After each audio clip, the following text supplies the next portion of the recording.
예, 안녕하세요. 오늘 여러분들하고 출애굽 여정을 전체적으로 좀 짧게 요약하는 시간을 좀 가지려고 합니다. 출애굽 여정은요, 그 출애굽기에 시내산 전까지 내용이 나오고요. 그 다음에 또 민수기에 출애굽에서 출발해서 모압 평지에 이르는 그런 여정이 기록되어 있죠. 그래서 출애굽기와 민수기에 있는 그 출애굽 여정을 오늘 좀 짧게 한번 해보겠습니다. 첫 번째, 우리 그 이스라엘 백성들이 출애굽할 때 출발했던 곳이 어디예요? 바로 이곳에 람셋이라고 있습니다. 람셋. 네, 람셋이라는 곳이 있죠. 바로 이 람셋에서 출발해서 어디로 가냐면 숫곳이라는 곳으로 갑니다. 숫곳이라는 곳에 가죠. 이 숫곳이 바로 갈림길입니다. 한 길은 바로 가나안 땅으로 들어갈 수 있는 해변길이 있고요. 또 하나의 길은 또 이 수르 광야를 거쳐서 가는 그 수르 광야길이 있어요. 해변길로 가는 길이 가장 빠른 길이죠. 한 4일, 5일이면 갈 수 있는 길이고요. 이 수르 광야길로 간다면 몇 개월에 걸쳐서 걸어가야 할 그런 좀 먼 길입니다. 근데 하나님께서 그들을 어디로 이끌어 가세요? 그들을요, 빠른 길로 갈 수 있는 그 해변길로 보내지 않으시고 그들을 어디로 이끄시냐면 바로 수르 광야를 통해서 몇 개월을 걸쳐서 가야 되는 그러한 길로 인도에 가시는 거예요. 여기에는 모든 곳에 다 길이 나 있는 것이 아니라 길이 해변을 따라 길이 나 있거든요. 그러니까 어차피 이쪽으로 가야 돼요. 그러니까 오래 갈 수밖에 없어요. 일로 가면 편한데 수로 가면 길로. 왜 그러셨을까요? 퀴즈. 왜 그러셨을까요? 고생 좀 해라. 고생 좀 해봐라. 훈련시키시고. 네, 훈련시키시려고. 네. 첫 번째 이유는요. 여기에는요, 누가 살고 있어요? 블레셋이라는 민족이 살고 있어요. 그들이 정복해야 할 땅 중에 하나였어요. 블레셋 족속도 그들이 정복해야 할 족속이에요. 그런데 하나님께서는요, 이 족속들을 하나님께서 살고 있는 지역을 주실 때 그냥 주시지 않으셨죠. 어떻게 주셨어요? 여호수아를 통해서 어떻게 하셨어요? 나중에? 전쟁에서 싸워서 그들 스스로 이겨야 했어요. 물론 하나님이 도우셨지만 그들이 믿음으로 그들과 싸워야 할 주체는 누구예요? 자기들이에요. 그러나 누구를 의지했어요? 전적으로 하나님을 의지했어요. 그런데 이 블레셋 민족과 직접 싸우게 하기에는 아직 어디에요? 이 이스라엘 백성들이 준비가 되어 있지 않아요. 준비가 안 되어 있는 거예요. 하나님, 이들에게 필요한 게 뭐예요? 이들에게 필요한 것은 일단은 그들에게 하나님의 율례를 가르쳐야 했어요. 그들에게 하나님의 백성과 하나님이 그들의 왕이 되심을 그런 언약식을 체결해야만 했습니다. 그래서 하나님의 나라를 공포해야만 했습니다. 이 땅에 하나님이 만드시는 그 하나님의 나라를 공포했어요. 그걸 어디에서 하나님이 하셨어요? 나중에 시내산에 그 일을 하시잖아요. 그게 출애굽기 19장 이후부터 나오잖아요. 그죠? 그래서 하나님께서 이곳으로 이끄시는 거예요. 빠른 길이 아니라 이곳으로. 여러분, 우리 인생 가운데서도 하나님께서 항상 빠른 길을 택하시지 않으세요. 하나님은 언제나 여러분들의 인생 중에서 생각하시는 것이 있어요. 그게 뭔지 아세요? 그것은요, 빠른 길이 아니라 복된 길이 어느 길인가요? 하나님이 여러분들을 인도하실 때 나는 항상 뭐예요? 빨리 문제에서 벗어나고 싶고, 나는 빨리 성공하고 싶고, 나는 빨리 축복받고 싶고, 나는 빨리 승리하고 싶은 마음이 있죠. 저도 이렇게 가르치고 있지만 인간이기 때문에, 연약하기 때문에 그런 문제를 만나면 나도 빨리 끝났으면 좋겠고, 빨리 통과하고 있으면 좋겠고, 빨리 이게 어떻게 해결되고 진짜 축복만 받고 싶어. 그런데요, 하나님은 늘 생각하는 게 뭐라고요? 빠른 길이 아니라 무슨 길? 복된 길이 무엇인가? 근데 우리는 이러한 의식이 없으니까 하나님이 하시는 일들마다 이해가 안 될 때가 생기는 거예요. 왜? 나는 빨리 축복받는 게 하나님이 나를 사랑하는 것이라고 여기면서 하나님을 기대하기 때문에 그런 거예요. 근데 하나님은 우리의 모든 장래를 보시는 거예요. 먼 미래를 보시는 거예요. 우리 인생 전체를 보시는 거예요. 우리의 인생 전체뿐만 아니라 우리가 죽은 이후에도 하나님께서 예비하신 나라가 있는데, 진짜 하나님의 나라가 준비되어 있는데 진정으로 그 안으로 우리가 들어갈 수 있는 자인가? 여러분 그 모든 것을 살피시면서 하나님이 우리를 이끌어갔어요. 그래서 숫꽃을 통해서 여러분들이 배워야 할 것은 그것입니다. 여러분들의 인생에 어려움을 만났을 때 숫꽃을 기억하세요. 우리에게 그 갈림길이 주어졌을 때 나는 빠른 길로 가고 싶은데 하나님께서 고난의 길, 이 광야로 통과할 수밖에 없는 광야로 가는 그 길을 만약에 하나님이 주셨다면 여러분들이 꼭 의심하지 말아야 할 것인데 그건 뭐냐? 이것이 나에게 복이 되기 때문에 하나님 나를 인도하셨다. 이 사실을 여러분들이 의심해서는 반드시 이것을 통해서 여러분 받는 것이 있어요. 여러분 하나님이 주시는 축복은요 유형의 축복이 있지만 무형의 축복도 있어요. 근데 어느 게 더 가치 있는 줄 알아요? 유형의 축복이 더 가치 있어요. 유형의 축복들은 어떤 것들이에요? 뭐 돈, 또 뭐예요? 명예,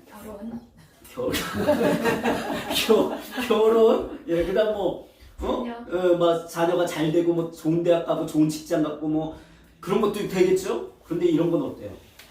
우리가 죽으면 끝나는 거예요. 아무것도 아닌 것 같아요. 우리는 이 세상을 떠나 빈손으로 가는 거예요. 근데 무형의 축복들을 생각해 보세요. 하나님이 우리에게 보이지 않는 축복들을 주시는데 그런 것들은 죽어도 우리에게 남는 것들이에요.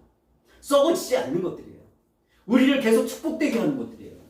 진짜 영원토록 남는 것들이에요.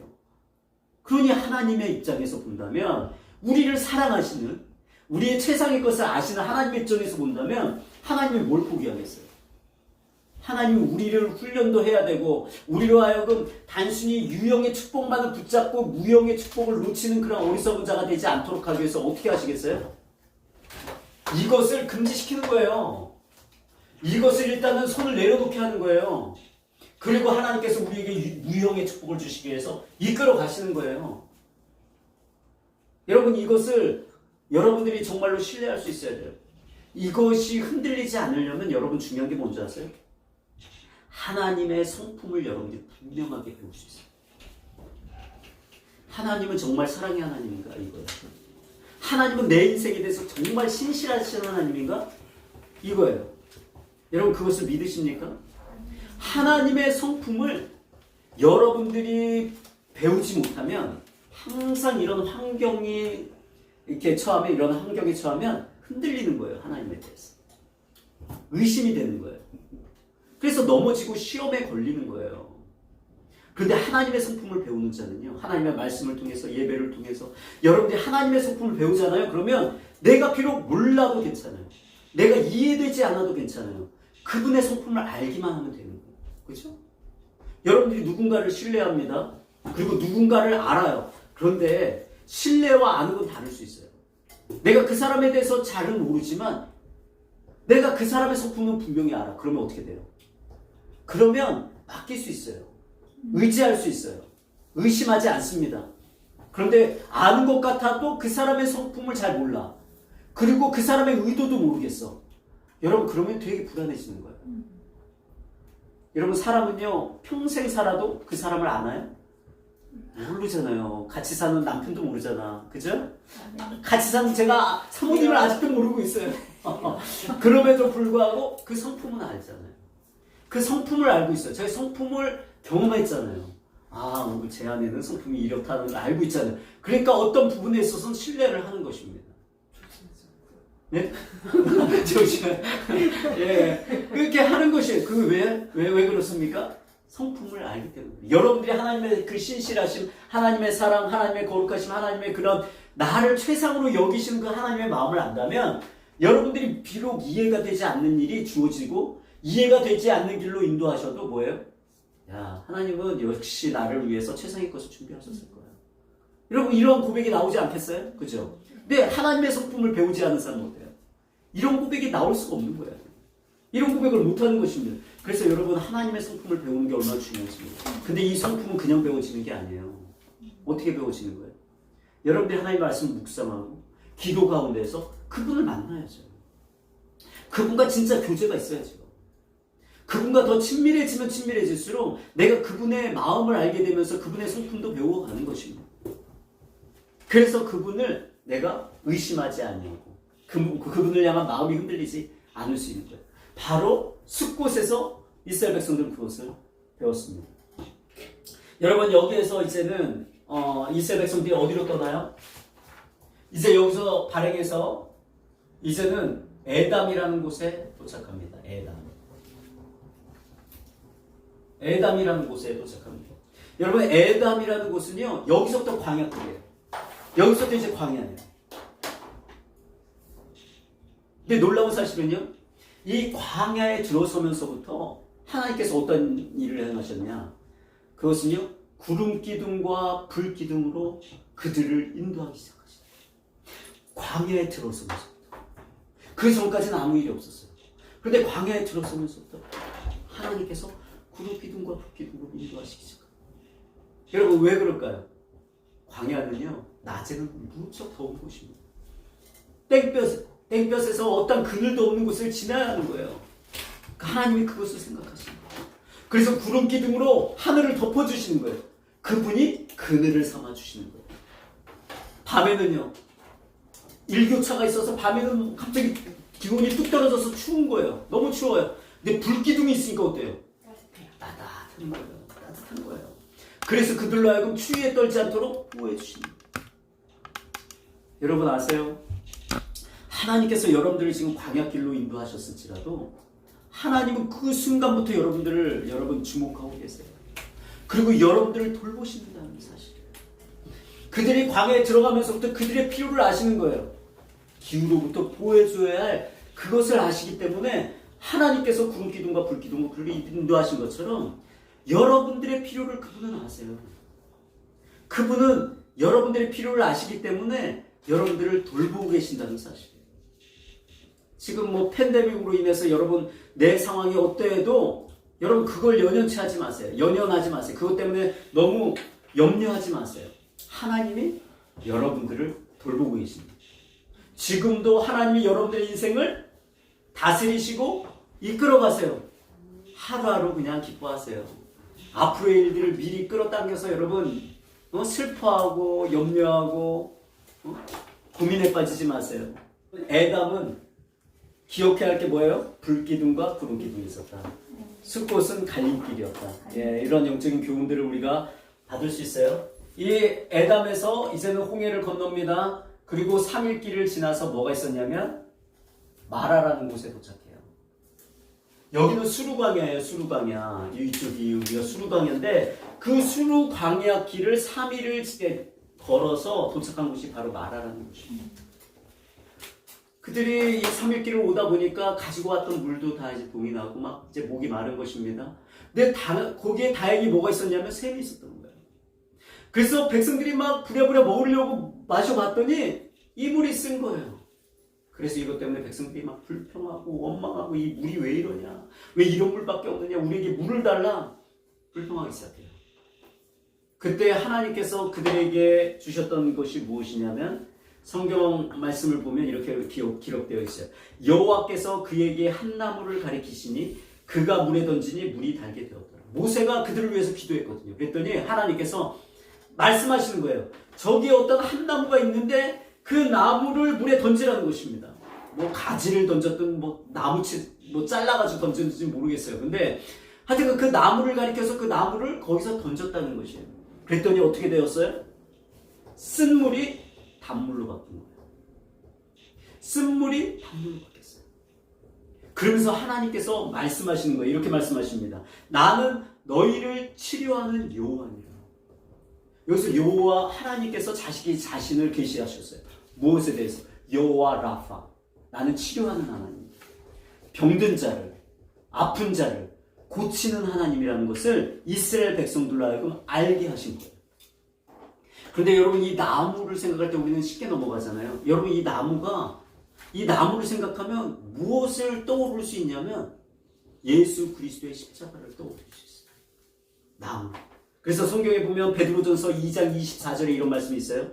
친히 나무에 달려 그 몸으로 우리 죄를 담당하셨으니 이는 우리로 죄에 대하여 죽고 의에 대하여 살게 하려 하심이라. 그가 채찍에 맞음으로 우리가 뭐예요? 나음을 얻었나니. 친히 나무에 달려 그 몸으로 여러분 우리 죄를 담당하셨다는 거예요. 나무에 달린 자가 누구세요? 예수님이시잖아요. 그러니까 그 나무라는 의미가 그냥 단순한 나무가 아닐 수 있다는 거예요. 영적인 상징일 수 있다는 거예요. 그래서 나무를 던졌더니 쓴물이었는데, 분명히 쓴물이었는데, 먹을 수 없었는데, 이제는 이들이 물이 없어서 죽을 수밖에 없는 상황인데, 뭐예요? 그 나무로 말미암아 쓴물이 단물로 바뀌어서 먹고 살아난 것입니다. 그러니까 십자가를 생각할 수밖에 없죠, 그렇죠? 예수님의 그 십자가를 떠올릴 수밖에 없어요. 그 예수님의 그 십자가에 대한 어떤 예언적인 어떤 사건으로서 하나님께서 주신 거라고 보는 것이 저는 타당하다고 생각이 들어요.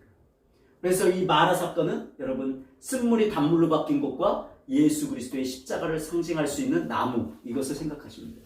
그래서 하나님께서 우리의 삶 가운데도 여러분 많은 질병이 있어요. 우리의 몸에 질병이 있을 수 있고 우리의 삶에 어떤 문제들이 있을 수 있어요. 그런데 그것을 해결하실 수 있는 분이 누구시에요? 예수 그리스도. 예수 그리스도께서 십자가에서 우리의 모든 문제를 해결해 주셨어요. 쓴물도 단물로 바꾼 것처럼 우리의 삶 가운데 악조건도 호조건으로 바꿀 수 있는 분이 하나님이세요. 문제를 오히려 우리에게 기회로 만드실 수 있는 분이 누구세요? 예수님이세요. 하나님이세요.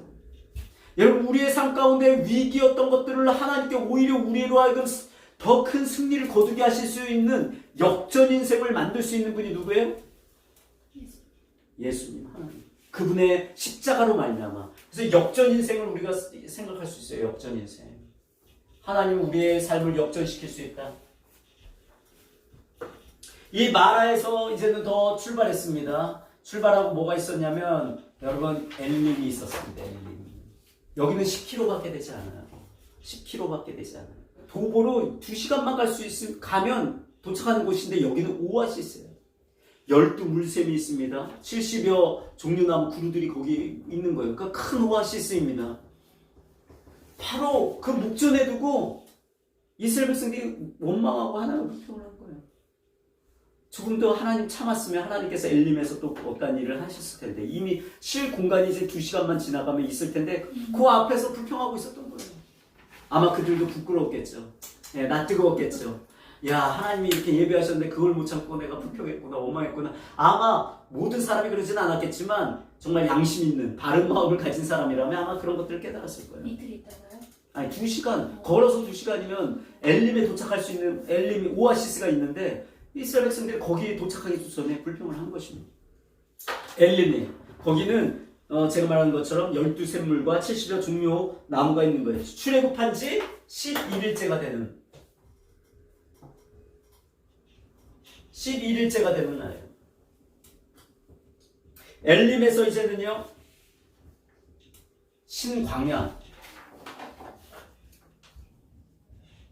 신광야에 도착하게 돼요. 신광야에 도착하게. 여기는 이제는 한 달이 되었습니다.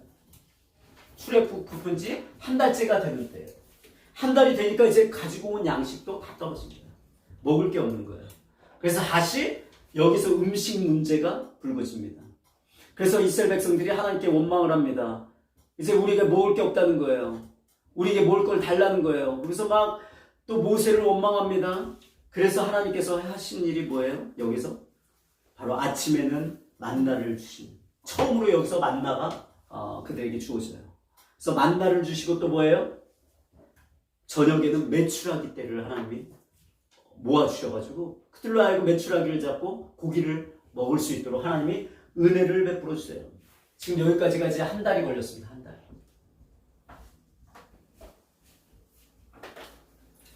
그리고 신광야에서 르비딤이라는 곳에 도착해요. 르비딤.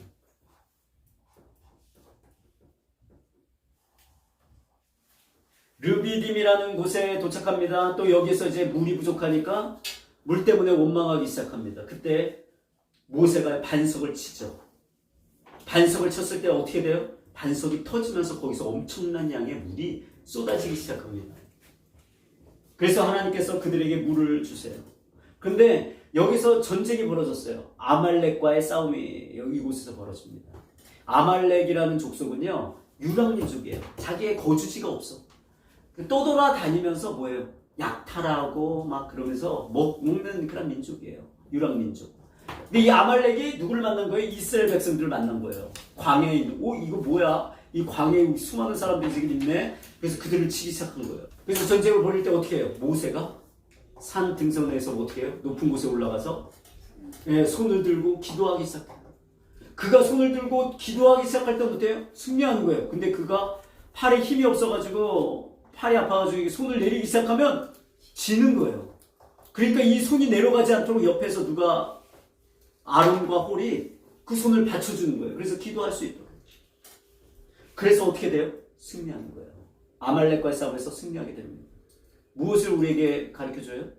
여러분, 기도가 우리의 삶에 여러분 승리를 가져다 준다는 사실. 여러분 삶 가운데 많은 어떤 영적인 싸움도 있습니다. 전투가 벌어지고 있어요. 여러분들이 기도를 쉬는 순간 여러분들 힘들어져요.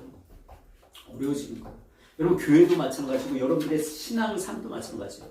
아, 내가 그동안 기도했으니까 조금 좀 이제 한 며칠은 좀 쉬어볼까? 여러분 한번 쉬어보세요.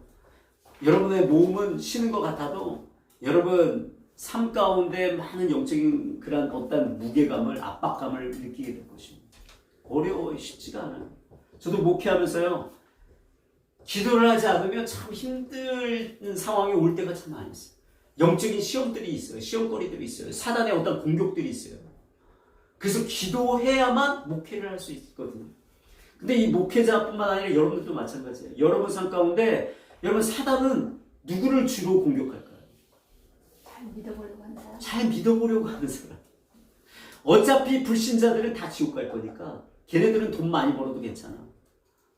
지옥에 가면 그만이니까. 자기 이제 지옥으로 끌고 갈 수 있는 존재들이니까.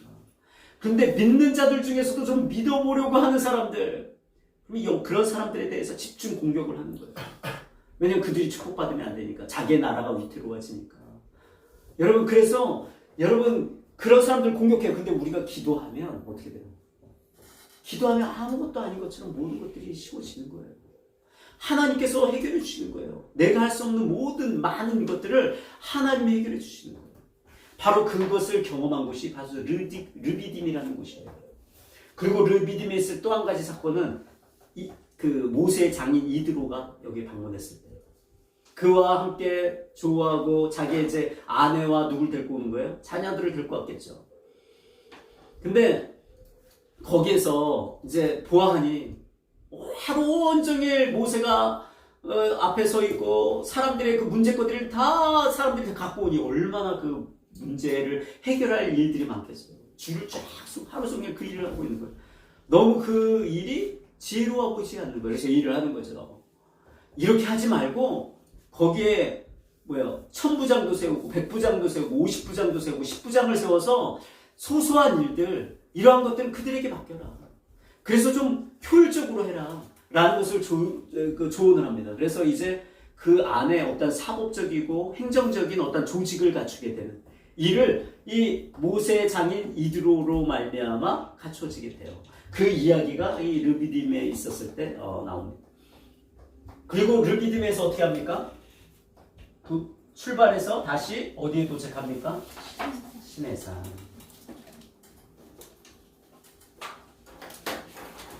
여기까지 2달이 걸리는 거예요. 또 여기까지 해서 이제 2달이 걸린 거예요. 그러니까 2달이 걸려서 시내산에 도착해서 한 몇 년 있었어요, 여기? 1년 있었죠? 대략 1년. 1년을 거주하면서 하나님께서 여기서 뭐 하신 거예요? 뭘 주셨어요? 처음에 제일 먼저 한 게 뭐였어요? 제일 먼저 한 거. 제일 먼저 한 거. 십계명 전에 또 뭘 했어요? 그 십계명을 뭐와 함께 했죠? 언약을 체결하면서, 그죠? 언약식을 체결하면서 그들에게 뭘 주셨어요? 십계명도 주시고 율법도 주시고 성막도 주시고. 언약을 체결했다는 게 무슨 뜻이었어요? 하나님은 그들의 왕이 되고 그들은 누구의 백성이에요? 하나님의 백성이 되는 거예요. 말 그대로 이거를 그냥 쉽게 이야기하면 뭐예요? 하나님이 통치하시는 나라를 선포하는 선포시계는 하나님의 나라를 선포하는 선포시계. 그것을 어디서 했어요? 이 시내산에서. 결국 하나님께서 여러분 이들을 인도하셔서 어디로 이끌어가길 원하셨던 거예요? 약속의 땅에 들어가기 전에 시내산에. 여기는 하나님의 산. 여러분 삶 가운데 여러분 우선순위를 잘 정하셔야 돼요. 하나님의 나라가 먼저입니까? 아니면 여러분의 이 땅에서의 삶이 먼저입니까? 하나님의 나라를 먼저 생각하면 여러분 그 일을 통해서 하나님이 계속해서 우리의 삶 가운데 역사하세요. 그런데 내가 하나님의 나라를 무시하고 여러분 그냥 내가 하나님이 주신 어떤 이 땅에서의 어떤 누릴 수 있는 어떤 복과 약속들을 성취하기 위해서 내가 건너뛰려고 할 때 여러분 문제가 생깁니다. 하나님 절대로 그렇게 하는 법이 없어요. 먼저 내 안에 하나님의 나라를 세우고 내 삶에 하나님의 나라를 세우고 그리고 이 땅에서 하나님이 주시는 약속과 축복과 그런 것들을 하나님이 이루어 가신다. 그래서 만약에 내 삶 가운데 하나님의 나라가 세워지지 않았습니까? 여러분 기도하셔야 돼요. 말씀에 순복하셔야 돼요. 하나님이 정말로 나를 통치할 수 있도록 나를 내어드리셔야 합니다. 이 일을 통해서 여러분 하나님의 일들이 순차적으로 되어질 뿐만 아니라 하나님이 주도적으로 여러분 삶 가운데 개입하셔서 역사하시는 것입니다. 자, 그래서 시내산에서 1년 동안 있을 때 여러분 이때 그 기록된 내용들이 뭐였어요? 시내산에서 기록된 내용. 네? 제가 얘기했죠. 언약 체결을 했고 십계명을 했고 십계명을 주셨고 율법도 주시고 성막도 주셨어요. 이 내용이 어디에 나와요? 출애굽기에도 나오고 네, 출애굽기 25장부터 나오고요. 그다음 레위기. 그렇죠? 이 언약 체결은 20장부터거든요. 네, 20장. 그래서 레위기까지 다 시내산 1년 중에 있었던 일이고요. 이 성막까지 주셨어요. 이제는 그들이 이제 제사까지 드렸습니다. 이제 하나님의 백성이 된 거예요. 이제부터. 이 전까지는 그냥 뭔지는 잘 몰랐어. 하나님의 은혜가 있었어. 약속이 있었기 때문에. 아브라함에게 주신 약속이 있었기 때문에. 이삭에게, 야곱에게 주신 약속이 있었기 때문에. 근데 이제 그게 공식적으로 이제 그것이 선포가 이곳에서 되면서 십계명과 율법을 주신 거예요. 여러분 어떤 나라가 있으면 거기에 법이 있어야 되잖아요. 그 나라를 다스릴 법이 있어야 되잖아요. 그래서 주신 게 십계명과 율법인 거예요. 그 나라의 법인 거예요. 통치하기 위해서 법을 주신 거예요. 그리고 성막을 주셨습니다. 왜요? 법을 어기는 자들이 있기 때문에. 법을 어기잖아요. 우리가 항상 하나님의 말씀대로 못 살잖아요. 그러니까 하나님의 은혜를 주시려고. 우리의 삶 가운데 하나님의 제사를 통해서 우리의 죄를 해결해 줄 수 있는 여러분 제사를 통해서 다시 하나님의 임재가 있는 지성소에 들어갈 수 있는 은혜를 주시기 위해서 하나님 성막도 주신 거예요. 그리고 나서 이게 다 끝나자마자 바로 하나님이 무엇을 하십니까? 시내산에서 뭐래요? 진영을 갖추는 거예요. 진영을 어떻게 12지파를 다 여러분 나누죠. 3지파씩 나눠가지고 성막을 중심으로 동서남북에 3지파씩 나누죠. 그래서 뭐 루벤 지파를 중심으로 또 동쪽에는 루벤 지파를 중심으로 좌측에는 뭐 요셉 지파를 중심으로 해서 이렇게 아래 위로 또 나누어서 여러분 그렇게 진영을 구축해요. 그 이야기까지가 나오는 게 바로 이 시내산 이야기예요.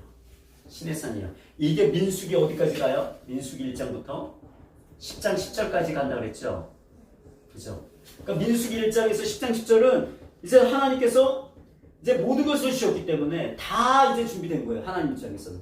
가기만 하면 돼요. 그래서 갈 때 하나님이 진영을 구축해서 이제는 싸우러 가는 거예요. 말 그대로. 이제 싸우러 가는 거예요. 그래서 정복하러 가기 위해서 하나님이 진영을 구축한 거예요. 인구조사도 이곳에서 하는 것이고. 그래서 인구조사하고 진영을 구축한 이야기가 나오는 것입니다. 자, 이곳에서 이제 출발을 해요. 출발해서 제일 먼저 도착했던 곳이 다베라. 3일 길이에요. 시내산에 출발한 지 3일 후에 다베라라는 곳에 도착합니다. 이 다베라라는 것은 그 불사름이라는 의미를 가지고 있어요. 다베라. 이건 불사름이라는 의미. 왜 이 이름이 붙었냐면 여기서 불평했거든. 3일을 다시 떠나니까 힘들다고 또 불평했고 원망했거든요. 그러니까 하나님께서 진끝부터 불을 사르셨어요. 그래서 그것을 통해서 또 사람들이 죽어나갔습니다. 그래서 불사름이라는 다베라라는 이름이 붙은 것이에요. 여기서 또 출발합니다. 그리고 어디에 도착하면 기브롯 핫다아와 기브롯 핫다아와라는 곳에 도착합니다. 기브롯 핫다아와에 도착해요. 여기서 일어난 일이 있어요. 여기서 일어난 일은 이것입니다. 여러분들이 아마 민수기를 배울 때 저하고 지난주에 여기까지 했던 것 같아요. 그죠? 기브론 핫다, 지지난주에 했나? 예, 지지난주에. 기억이 안 나요. 기브론 핫다와의 뜻은요, 탐욕의 무덤이라는 뜻이에요. 탐욕의 무덤. 예. 중단 잡족으로부터 시작된 탐심이 이스라엘 백성 전체에게 전염이 되어서 여기서 불평을 하기 시작했잖아요. 어떤 불평이었어요? 왜 우리가 꼭 만나만 먹어야 되냐 이거죠. 만나 이제 싫다. 우리에게 고기, 그 애굽에서 먹었던 그 고기를 내. 그래서 그것 때문에 엄청난 그런 문제가 생기기 시작해요. 그 일로 인해서 여러분 정말로 하나님께서 그들을 또 징계를 하시잖아요. 그들의 말대로 하나님께서 뭐예요? 메추라기를 보내주십니다. 그래서 그것을 먹게 되죠. 질 만큼 먹을 수 있는 그런 양을 하나님 보내주시요. 그런데 중요한 건 뭐예요? 그들이 그 메추라기를 먹고 그 고기가 낀 그 사이에 뭐가 일어나요? 하나님의 징계가 일어나요. 그래서 수많은 사람들이 여기서 죽게 되는 것이에요. 죽게 되는 것이에요. 여러분, 죄는요 전염력을 가지고 있어요. 강한 전염력을 가지고 있어요. 한 이방인들, 이 백성들과 함께 섞여서 출애굽했던 그 중단 잡족들 중에 몇 일부가 불평을 했더니 탐심을 가지고 고기 왜 우리는 만나면 먹어야 되냐? 우리 고기를 달라? 애굽에서 먹었던 것들 그리워할 때 여러분 뭐가 있었던 거예요? 모든 백성들 가운데도 그 원망과 불평이 어떻게 된 거예요? 전염이 된 거예요. 전염. 여러분 죄는 전염력이 있어요. 내가 혼자 죄를 지면 끝나는 것이 아니라 나의 죄의 영향력이 주변에 있는 사람까지 흘러갈 수 있다는 것이에요. 있다는 것이에요. 그런데 또 감사한 것은요. 선한 일에도 전염력이 있어요. 여러분들이 교회 생활하면서 늘 감사를 한번 해보세요. 내가 감사 자꾸 해보아요. 그럼 불평거리 있었던 사람들도 그 사람이 감사가 더 세면 그 감사를 배우는 것입니다. 하나님을 찬양하는 사람은 내가 막 하나님을 너무나 기뻐하고 찬양해요. 도전을 받는 거예요. 주변 사람들. 야, 저 사람은 참 삶이 어렵고 힘든데도 저렇게 찬양하는구나. 정말로 하나님을 예배하는구나. 그리고 그것이 전염이 되는 것이에요. 여러분들은 어떤 사람 되기 원합니까? 죄를 전염시키기 원하는 사람이 되기 원합니까? 아니면 선한 일을 전염시키는 사람이 되기를 원합니까? 여러분, 이것은 중요한 거예요. 그런데 하나님께서 바로 기브론 핫다 아와에서 그것을 가르쳐 주신 거예요. 그것을 그들에게 알게 해주신 거예요. 감사를 잊어버린 거예요. 그러니까 불평거리밖에 생각나지 않죠. 여러분, 하나님이 만나를 주셨어요. 광야에서 보세요. 지금 1년을 넘게 거의 1년을 넘게 어떻게 한 거예요? 살아왔어요. 광야에서. 아무것도 없는 곳에서. 그러면 감사해야 되지 않겠어요? 그죠? 광야인데도 낮에 하나님 구름기둥으로 늘 그늘로 우리 덮어주시고 밤에는 불기둥으로 따뜻하게 해주시고 계세요. 그들이 굶어 죽는 것도 아니에요. 그런데 그들이 감사를 잊어버려요. 감사를 잊어버리니까 불평하게 되는 것입니다. 여러분, 탐욕의 무덤에서 우리가 이길 수 있는 영적인 무기가 뭔지 알아요? 탐욕의 무덤에서. 우리의 삶 가운데도 뭔가 갖고 싶다, 얻고 싶다, 그걸 누리고 싶다. 그런데 하나님의 인도하신 가운데서 내가 그걸 막 갈등할 때, 그죠? 있잖아요. 세상의 어떤 유혹과 막 내가 싸우면서 갈등할 때, 여러분, 그럴 때, 여러분 그것을 이길 수 있는 영적인 무기가 하나가 있어요. 네? 감사.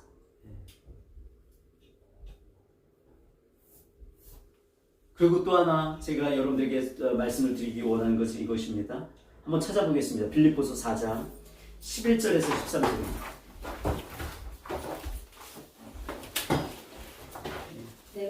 내가 궁핍함으로 말하는 것이 아니니라. 어떠한 형편에든지 나는 지족하기를 배웠노니 나는 비천에 처한 줄도 알고 풍부에 처한 줄도 알아. 모든 일 곧 배부름과 배고픔과 풍부와 궁핍에도 처할 줄 아는 일체의 비결을 배웠노라. 내게 능력 주시는 자 안에서 내가 모든 것을 할 수 있느니라. 여러분, 내가 궁핍함으로 말하는 것이 아니라 어떠한 형편에든지 나는 자족하기를 배웁니다. 바울은요, 하나님의 복음을 전하기 위해서 참 많이 고생한 사람입니다. 그런데 그는 늘 마음에 자족하는 마음입니다. 자신은 배고파도 또 궁핍에처에도 여전히 자족할 수 있는 마음을 가지고 있는 거예요. 여전히 뭐예요? 나는 주 안에서 모든 것을 할 수 있는 자라는 거예요. 여러분, 내가 무엇을 갖고 있을 때만 할 수 있는가요? 그렇지 않아요. 내게 어떤 것이 부족해도 여전히 나는 그리스도 안에서 모든 것을 할 수 있는 자라는 거. 여러분, 이 마음이 필요합니다. 그럴 때 여러분들이 담대해질 수 있어요. 뭔가 믿음 안에서 도전할 수 있어요. 아유, 내가 능력도 없고, 나는 지식도 없고, 나는 경험도 없고, 나는 돈도 없고, 내가 뭘 할 수 있겠어? 여러분, 믿음의 소리가 아니에요. 하나님이 함께 계시는데 뭘 못할 수 있어요? 여러분, 여러분들이 미국 땅에 살아서 못하는 건가요? 아니요, 믿음이 없어서 못하는 거예요. 우리의 못하는 다는요, 전부 다 사실은 믿음이 없어서 안 되는 거예요. 믿음이 없어서. 얼마 전에 우리 소천하신 우리 이희돈 장로님, 얼마 전에 소천하셨어요. 이분이 그 911 그 무역센터의 총재도 되신 분이잖아요. 부총재에서 총재까지 오르신 분인데 대단하신 분이죠. 그러니까 미국의 주유사회 중 0.01%에 포함될 수 있는 그런 상위계층의 사람이. 근데 그분의 간증을 들어보세요. 돈 한 푼도 없이 영국에 갔습니다. 돈 한 푼도 없이 미국에 왔어요. 모든 것을 그냥 맨땅에 헤딩하듯이 믿음만을 가지고 하셨잖아요. 그래서 하나님이 이루신 거예요. 진짜 들어보면 야, 이거 진짜 하나님이 하지 않으면 안 되는구나라는 것을 여러분들이 느낄 만큼의 놀라운 하나님의 인도하심이 있었던 거예요. 여러분, 그분만 하나님이 특별하게 그렇게 인도하신 건가요? 아니에요. 그분은 그러한 믿음이 있었던 거고 우리는 그러한 믿음이 없는 거예요. 단지 그거의 차이예요. 그분이 더 똑똑하고 우리가 덜 똑똑해서 전혀 그렇지 않습니다. 그분이 그렇다고 한국에서 유명한 대학을 나온 것도 아니에요. 여러분, 우리 안에 어떠한 믿음이 있느냐? 이게 중요해요. 어떠한 믿음이 있느냐? 이것이 중요하다는 거예요. 그 믿음을 보일 수 있어야 돼요.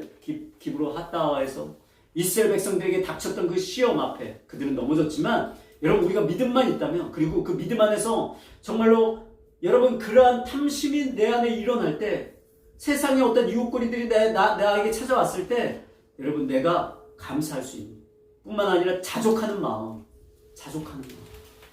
여전히 나는 하나님 때문에 기뻐할 수 있지. 나는 하나님 때문에 괜찮아. 하나님이 나와 함께, 나는 이것이 나의 전부야. 하나님이 나의 전부야. 여러분, 하나님이 여러분들의 전부가 되어지면 여러분들은 어떤 시험에도 이길 것입니다. 그런데 제가 탐심에 대한 강력한 영적 무기, 감사도 이야기했지만 제가 여러분들에게 말씀드리기 원하는 또 한 가지 중요한 것은 바로 그거예요. 자족하는 마음을 배워라. 바울은요, 자족하기를 배웠다고 이야기하잖아요. 풍부에 처할 때뿐만 아니라 여러분, 배고픔과 궁핍에도 그는 자족하기를 배웠다는 거예요. 어디에서요? 그리스도 안에서. 그러면요, 하나님이 여러분들의 삶을 더 풍족하게 하세요. 돌파하게 하고 그 어려운 과정을 능히 승리하게 하십니다. 그것을 배워야 할 장소가 어디예요? 기브로 핫다. 어떻게 보면 철로역정 같았고, 다 배울 것들이 있어. 지명마다 지금 배울 것들이 있습니다. 기브로 핫다와에서 이제 출발합니다. 기브로 핫다와에서 출발해서 어디를 도착하냐면 하세롯이라는 곳에 도착해요. 하세롯.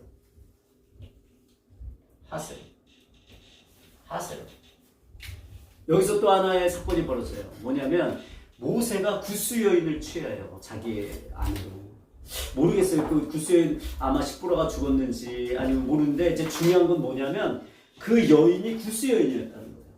이방 여인이었던 거예요. 아마 중단 잡족, 출애굽할 때 그 중단 잡족이 있었잖아요. 그러니까 그 잡족 중에 이 구스 여인이 있었겠죠. 근데 이 구스 여인을 취한 걸로 인해서 미리암과 아론이 모세를 비방해요. 왜 이방 여인을 취했느냐? 아마 그것 때문에 막 불평하면서 뭐라고 이야기했겠죠. 그런데 이게 문제가 되는 거예요. 취한 것이 왜 문제가 되었을까? 이것 때문에 미리암이 문둥병에 걸리거든요. 하나님께서 진노하셔서 문둥병에 걸렸는데 모세가 그가 중보하면서 하나님 앞에 엎드려서 하나님이 응답해 주셔서 그의 문둥병을 치료해 주시거든요. 그럼에도 불구하고 하나님이 부정케 되었기 때문에 7일은 진 밖에 있어야 했습니다. 그래서 진행을 해야 되는데 진행을 할 수 없었던 거예요. 미리암과 아론의 비방으로 인해서 진행하다 갑자기 멈춰진 거예요. 여기서 일주일을 그냥 머물 수밖에 없었던 거예요. 그 사건이 일어났어요. 근데 왜 이게 중대한 사건일까요? 왜 이게 중대한 사건일까요? 그렇잖아요. 여러분 생각해보세요. 아론과 미리암이 누구예요? 모세. 친척, 가족. 가족이잖아요. 형이에요. 누나예요. 자기보다 한참 나이 많은 누나예요. 미리암은. 미리암이 어떤 사람이었어요? 모세가 처음에 태어나가지고 이제는 그 아기를 감출 수 없으니까 이 엄마가 어떻게 합니까? 미리암을 시켜가지고 그 나일강에 띄우잖아요. 갈대상자에 놓아서 띄웠잖아요. 그럴 때 그 갈대상자를 건진 게 누구였어요? 애굽의 바로의 딸이었잖아요. 그때 이 미리암이 가서 당신에게 이 아이의 젖먹일 사람을 구해주니까 그래서 제가 좀 알아볼 수 있겠습니까? 이렇게 해서 엄마와 연결시켜준 사람이 미리암이에요. 그러니까 그렇게 얘기할 정도면 미리암과 모세의 나이 차이가 어느 정도 났다는 거예요. 그러니까 한참 누나인 거예요. 누나가 그럴 수 있지 않아요? 자기 동생이 미리암 구스여인을 취해가지고 야 너 왜 이방 여인을 취했어? 그래서 막 뭐라고 할 수도 있는 거지. 가족끼리. 그렇지 않아요? 근데 왜 이게 중요한 문제가 되죠? 왜 문둥병까지 하나님께서 걸리게 할 만큼 왜 이게 심각한 문제가 된 거죠? 왜 성경에 이것을 기록했을까요? 그것은요, 미리암이 그냥 모세 앞에서 했다면 가족끼리니까 할 수 있는 일이겠죠. 가족이니까 누나로서 동생에게 얘기할 수 있겠죠. 근데 백성들 앞에서 비방한 거예요. 백성들 앞에서. 이 모세는 뭐예요?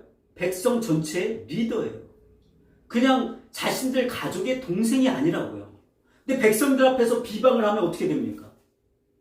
백성들도 그 영향을 받을까요? 안 받을까요? 받는 것입니다. 하나님은 그것을 엄격히 다루십니다.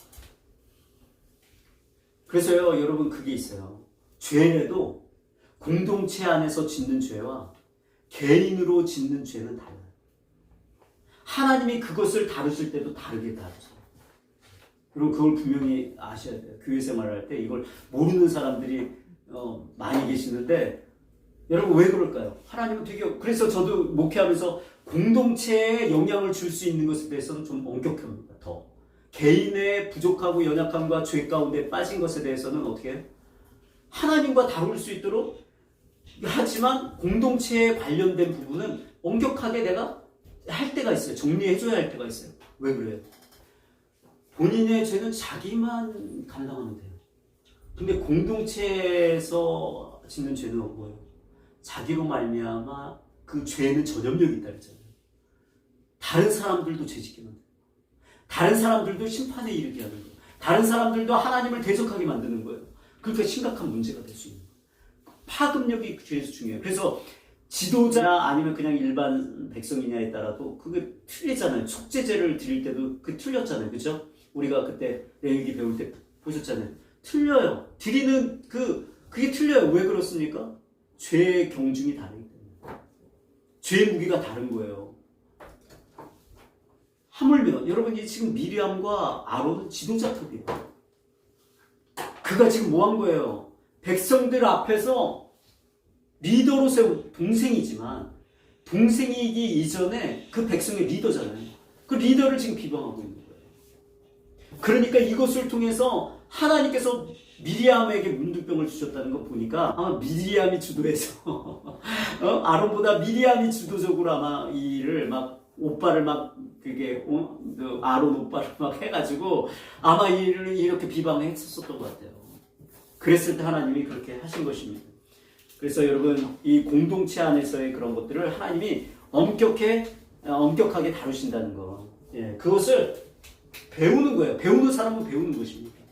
그래서 이제 하세롯에서 떠나 하나님이 어디로 이끌어가서 이제 본격적으로 그들을요 어디요? 가데스 바네아. 가데스 바네아로 하나님이 그들을 이끌어갔어요. 이게 시내산에서 떠난 지 6개월 된. 시내산에서 떠난 지 6개월째 바네스 베네아 도착했습니다. 이 바네스 베네아가 어디예요? 자, 이 아래는 강야입니다, 다. 근데 바로 위로 들어가면 뭐예요? 바로 위로 올라가면 뭐예요? 가나안 땅인 거예요. 그죠? 바로 밑이에요. 밑에가 가데스 바네아. 그 가데스 바네아에 도착했을 때 뭐예요? 12정탐꾼을 보냈어요. 가데스 바네아에서 백성들이 원해서 12정탐꾼을 보냈는데 갔다 와서 엉뚱한 보고가 나온 거예요. 10정탐꾼이 우리는 거기 갈 수 없습니다. 그러면서 보고를 했는데 하나님이 그것을 어떻게 보세요? 악하다고 보셨어요. 왜 그들의 보고가 악했을까요? 거기 갔더니 있는 그대로 얘기한 거예요. 거기는 정말 풍성한 열매가 있습니다. 풍성한 그런 양식들이 있습니다. 그런데 뭐예요? 적과 꿀이 흐르는 땅이지만 뭐예요? 안악자손이 있습니다. 거대한 민족입니다. 우리는 그들 앞에 서면 메뚜기가 같습니다. 그렇게 얘기한 게 거짓이 아니에요. 사실이었는데 왜 그게 악한 보고였을까요? 왜 그게 악한 보고였습니까? 중요한 것 중에 하나는 뭐냐면 하나님은 뭐라고 했어요? 이미 그들에게 뭐라고 했어요? 가나안 땅에 대해서 주신다고 했잖아요. 주신다고 했잖아요. 그런데 열정탐꾼의 말은 있는 그대로를 얘기했지만 결론은 뭐예요? 그 있는 그대로를 이야기하면서 결론은 뭐가 한다는 거예요? 우리는 못 간다. 들어갈 수 없다. 왜? 그들은 크고 우리는 작기 때문에. 우린 갔다간 다 죽을 것이다. 그래서 이때 백성들이 갑자기 소요가 일어나는 거예요. 그래서 어떻게 합니까? 이들이 되돌아가려고 했어요. 되돌아가려고. 애국으로. 왜 하나님께서 이들로 하여금 이 일로 인해서 더 이상 그 1세대들, 불평했던 1세대들을 약속의 땅으로 들어가는 것을 어떻게 해요? 금지시켰는가? 너무하지 않나? 여러분 너무한 거 같지 않아요? 왜 그동안 잘 불평을 계속했는데 하나님이 쌓였다가 이때 폭발했나? 그럴 수 있어요. 그렇게 생각할 수 있어요. 그런데 더 중요한 문제 중에 하나는 뭐냐면 이들이요. 이곳에서 애굽으로 돌아가려고 할 만큼 완악한 사람들이에요. 애굽을 구리는. 여러분 이게 얼마나 얼토당토한 시츄에이션인 줄 아세요? 그거예요. 내가 구원받았어. 내가 하나님의 백성이 되었어. 그런데 내가 하나님의 백성이 되는데 어렵다고 힘들다고 고난이 찾아왔다고 옛사람으로 사는 게 그립다. 내가 왜 하나님의 백성이 되었을까? 내가 왜 구원받는 백성 내가 천국 가겠다고 뭔 짓을 하는 건가? 천국보다 뭐예요? 천국보다 뭘 좋아하는 거예요? 이 땅에서 난 그냥 잘 사는 게 난 최고야. 여러분 이 말하고 똑같은 거예요 지금. 그렇게 완악한 거예요. 우리 지금 이제 커피 좀 하나 갖다 주세요. 커피. 아니 너무 아니 애처롭게 눈썹이 너무 무게가 실려가지고 나를 쳐다보고 이제 나 커피 주세요. 예. 아니 그러니까 며칠 동안 그래 오늘 아침 이때까지 예전까지 나와가지고. 네 다들 커피 좀 따라주세요. 네. 여러분 그러니까 그것은 단순한 문제가 아니었어요. 그러니까 여러분들이 하나님의 말씀을 볼 때 그냥 외형적인 스토리 내용만 그냥 딱 듣고 나면 왜 이랬지? 하나님이 기분대로 하는 것 같아. 기분대로 감정대로 갑자기 어쩔 때는 막 좋아했다가 어쩔 때는 나 너무 기분이 나쁜데 오늘은 좀 너희들에게 더 큰 벌을 내려야겠어 해서 결정하시는 게 아니라는 거예요. 그 영적인 상태, 그 마음의 상태를 정확하게 깨뜨려 보시는 거예요, 하나님이. 바로 그 사건이 이 가데스 바네. 여러분 그래서요 중요한 게 뭐예요? 민수기를 배울 때 제가 세 가지 지명은 꼭 기억하라고 그랬죠. 뭐였어요? 시내산, 가데스 바네아, 모압 평지. 시내산, 가데스 바네아, 모압 평지. 이 세 가지는 꼭 기억하세요. 중요한 사건이 여기서 다 벌어집니다. 그래서 여기서 그들이 불순종함으로 말미암아 그들이 38년을 광야에서 보내야 했어요. 여러분 내가 왜 불신하는 줄 아세요? 내가 왜 하나님을 신뢰하지 못할까요? 내 눈으로 보이는 것을 너무 신뢰하기 때문이니까. 내 눈에 보이는 것을 의지하기 때문이에요. 여러분 한번 생각해 보세요. 나는 과연 눈에 보이는 것만 의지하는 자인가? 아니면 눈에 보이지 않지만 하나님의 말씀을 의지할 수 있는 자인가 한번 생각해 보세요. 여러분 어떻게 살아오셨습니까?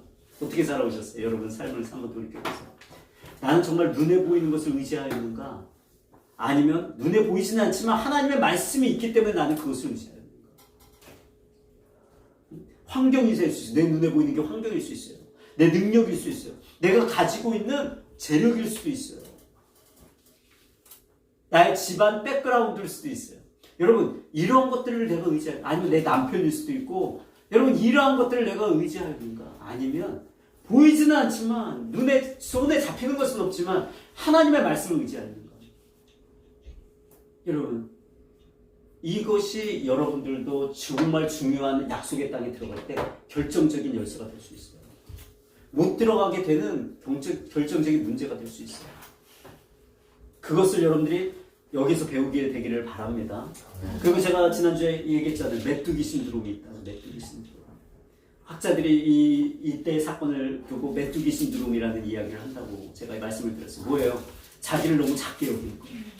우리는 하나님이 큰 자로 부르셨는데 스스로를 작게 여기는 거예요. 진짜 두려워하는 사람들은 이 가나안 땅 백성들이 지금 이스라엘 백성들을 두려워하고 있는데 그들 스스로 자기를 작게 여겨서 그들과 싸울 수 없다고 두려움을 갖는 거예요. 그리고 도망가려고 한 거예요. 하나님은 여러분들에게 아버지세요. 여러분들이 아버지세요. 그분이 여러분과 함께 계세요. 왜 두려워하죠? 왜 무서워하죠? 제가 닭과 독수리 얘기한다 했잖아요. 왜 나를 닭이라고 여기죠? 우리 형제님 이제 독수리 입고 다니세요. 나는 닭이야. 독수리. 그 정도죠. 너무 재밌네요. 예, 그 예쁘네요. 디자인은 되게 예쁜데.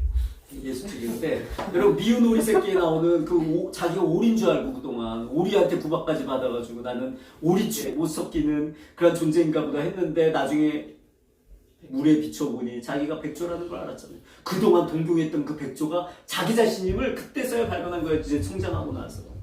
지금부터 백조인 것을 깨달으시기, 지금부터 여러분들이 독수리인 것을 깨달으시기 바랍니다. 그래서 이제는 이들이 어떻게 해요? 여기서 이쪽이 바람광야예요. 이쪽이 바람광야. 바람광야예요. 바람광야. 이 바람광야를 주변으로 해서 그들이 어떻게 해요?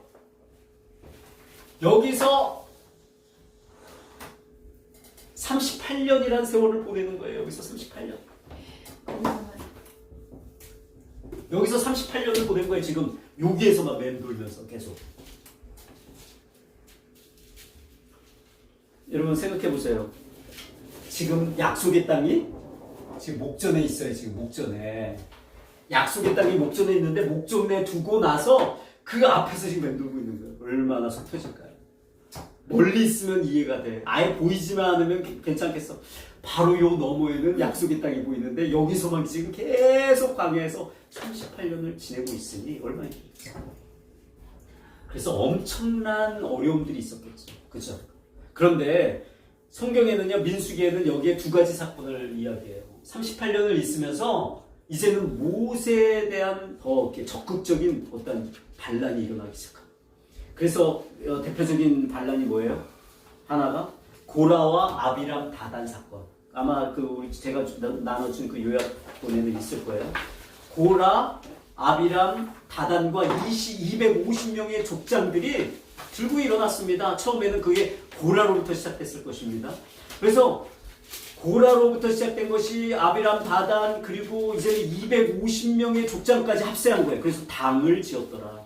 그거 한번 찾아봤으면 좋겠습니다. 민수기 16장을 한번 찾아볼까요? 레위의 증손 보아스의 손자 이스할의 아들 고라와 로벤 자손 에리압의 아들 다단과 아비랍과 벨렛의 아들 온이 당을 짓고 이스라엘 자손 중에 택함을 받은 자 곧 회중에 유명한 어떤 족장 250인과 함께 일어나서 모세를 거스리니라. 이 고라와 다단과 아비람이 당을 지은 거예요. 당을. 그러니까 마치 무슨 당을 지어서 뭐 하기 위해서? 모세를 대적하기 위해서 이런 거예요. 그래서 이 모세를 내리려고 했습니다. 그리고 아론도 내리려고 했어요. 이 고라가 왜 대적했는 줄 아세요?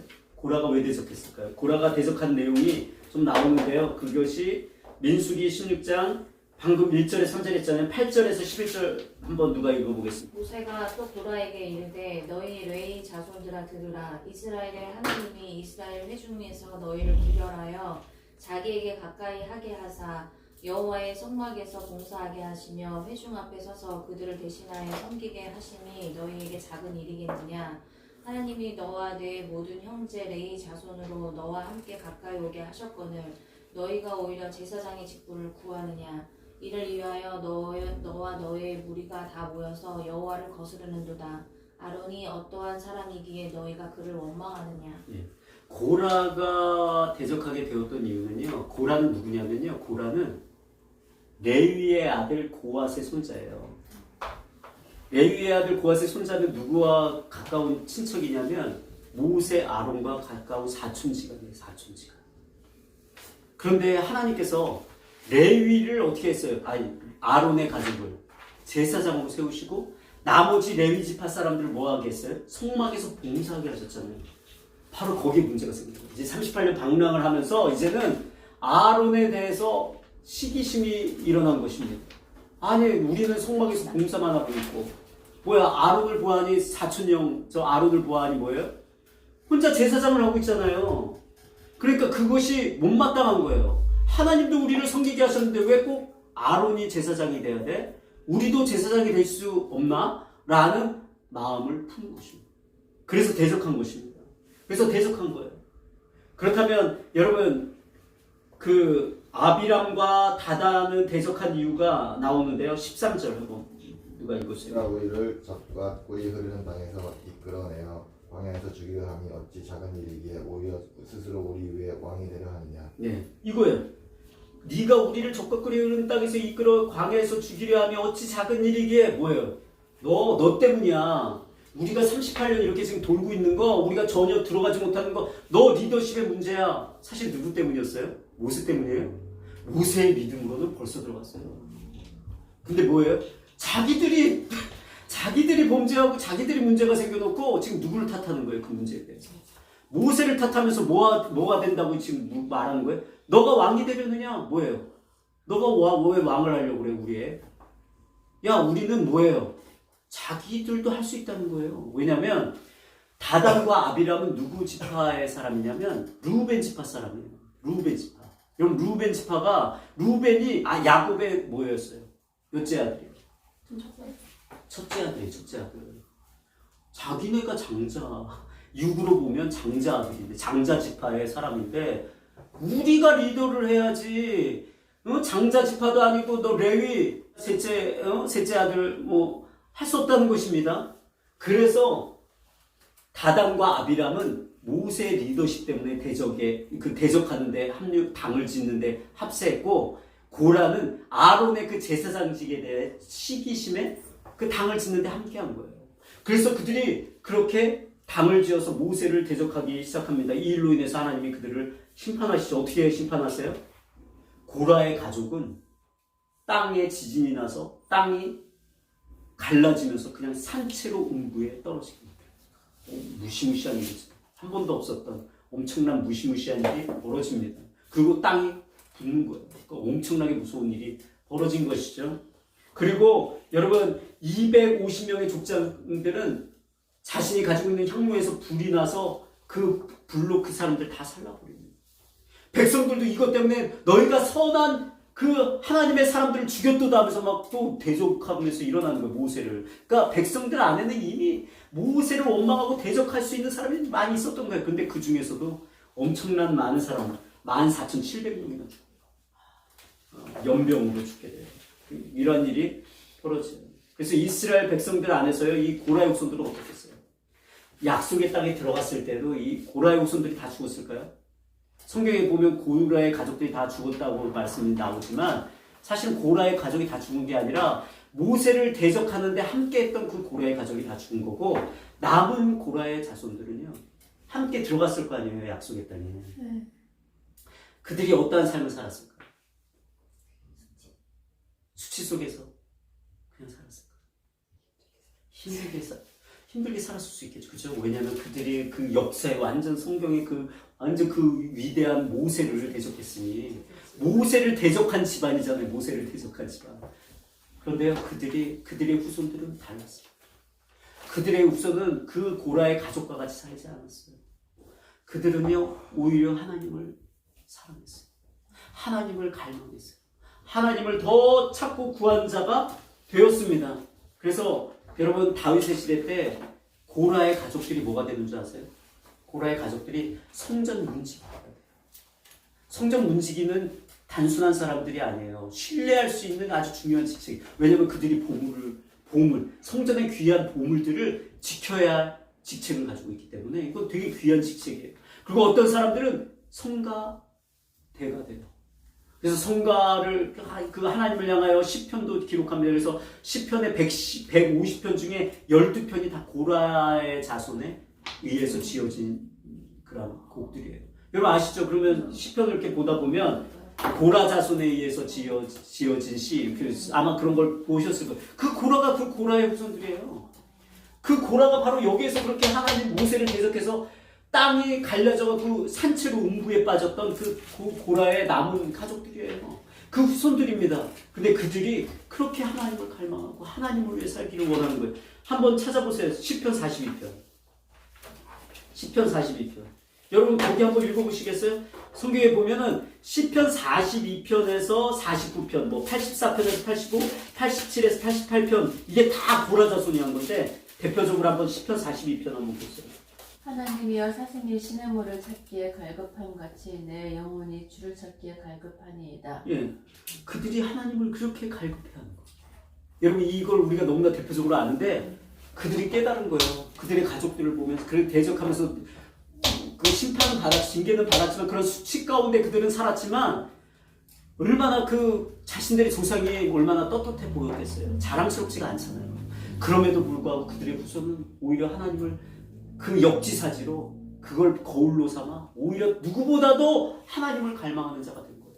누구보다도 하나님을 사랑한 자가 된 것입니다. 한번 한 가지만 더 찾아보겠습니다. 시편 84편 10절.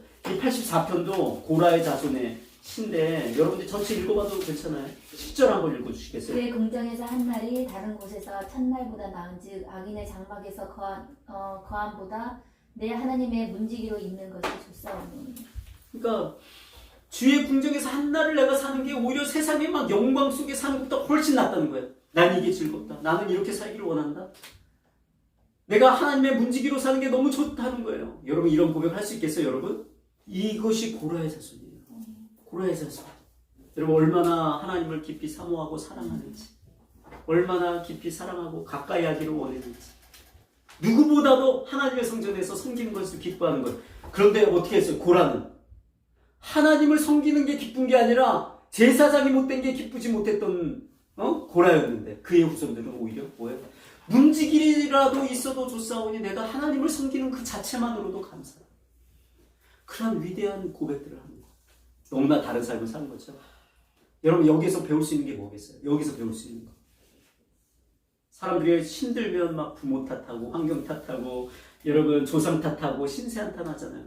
다 우리 조상이 그래서 우리 아빠가 그래서 그래 우리 엄마가 그래서 그래 우리 남편이 그래서 그래 우리 아내가 그래서 그래.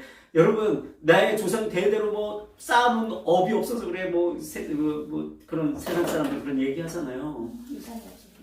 그리고 어떤 재산이 없어서 그래 여러분 그런 이야기 하잖아요. 여러분 정말 그것입니까? 우리가 고라의 후손들을 생각해 볼 때 내가 배울 수 있는 것이 무엇인가 한번 생각해 보세요. 고라의 자손들은 조상 탓하지 않았어요. 오히려 그것을 거울로 삼아 그들은 누구보다도 하나님을 섬기는 자가 되는 거예요. 여러분 내 삶이 어려웠습니까? 아니에요. 믿음의 눈으로 보면 오히려 그 어려움 때문에 나는 누구보다도 강한 자가 될 수 있었던 거예요. 누구보다도 하나님을 섬길 수 있는 기회를 내가 갖게 된 거예요. 하나님을 만날 수 있게 된 거예요. 여러분 그건 감사할 일이죠. 근데 바로 고라의 후손이 그랬다는 것입니다. 감사하죠. 하나님이 이제 그 리더십에 대해 모세의 영적인 리더십에 대해 또 아론에 대해 그렇게 대적한 사건이 있다 보니까 하나님이 다시 그들의 리더십을 세우기 위해 한 가지 사건을 행하세요. 그것이 뭐예요? 아론의 쌍난 지팡이. 모든 지파마다 지팡이를 하나씩 갖고 오라고 합니다. 그래서 그걸 복개에 두게 합니다.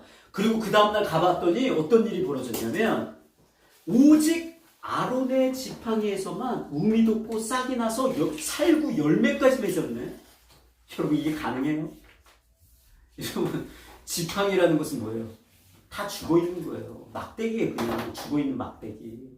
근데 그 막대기에서 우미 돋고 싹이 나서 어떻게 돼요? 살구 열매까지 맺어진 거예요. 기적이죠, 기적.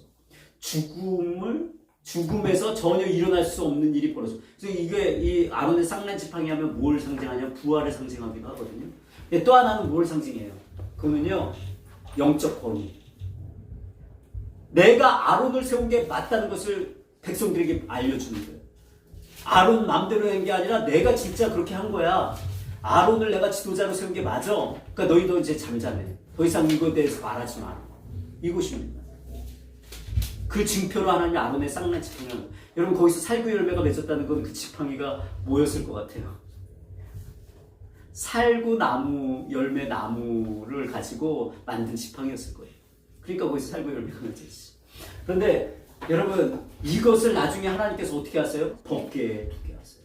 그래서 여러분 법궤에는 뭐가 있어요? 이게 되게 중요한 의미가 있어요. 자, 법궤에는 뭐가 있어요? 법궤 안에 십계명.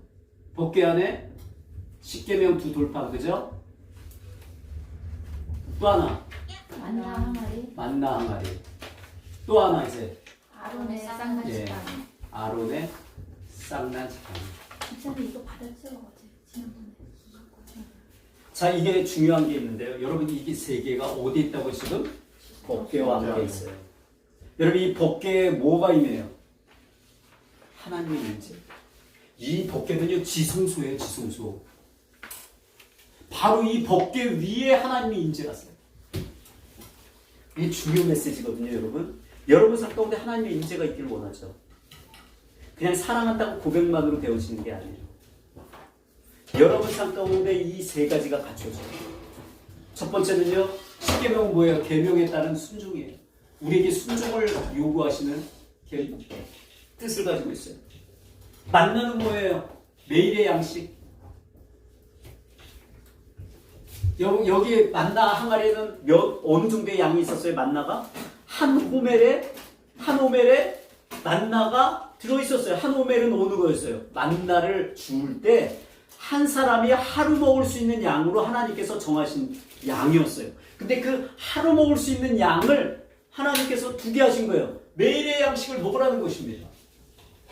매일매일 나에게 주시는 하나님이 주시는 영의 양식을 먹으라는 거예요. 그것을 우리에게 가르쳐주고 있어요. 세 번째 아론의 쌍난 지팡이는 뭐를 가르치는 거예요?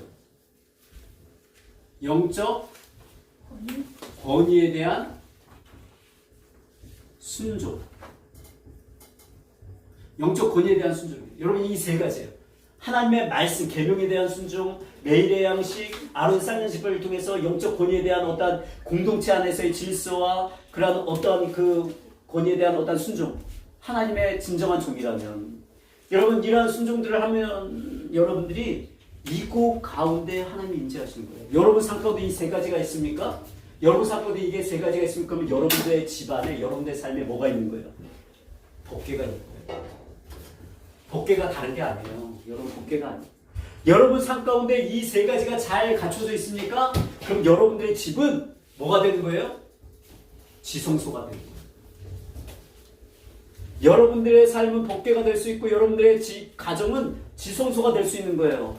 여러분들의 삶이 법궤가 되고 여러분들의 집안이 지성소가 되길 원하십니까? 그러면 여러분 이 세 가지를 지키세요. 이 법궤와 함께 했던 이 세 가지를 여러분 지키세요. 여기에는 반드시 하나님의 임재가 있어요. 함께. 하나님이 이러한 곳을 찾으세요. 이러한 곳에 함께 하세요. 그것이 바로 아론의 쌍난 지팡이가 우리에게 알려주는 부분입니다. 자, 오늘 좀 길어지는데 여기까지만 할까요? 그 다음 가네스바네아 나머지는 나중에 할까요? 네. 너무 부담되죠? 네. 벅차죠? 네. 여기까지 하도록 하겠습니다. 아, 너무 합심해서 하네. 너무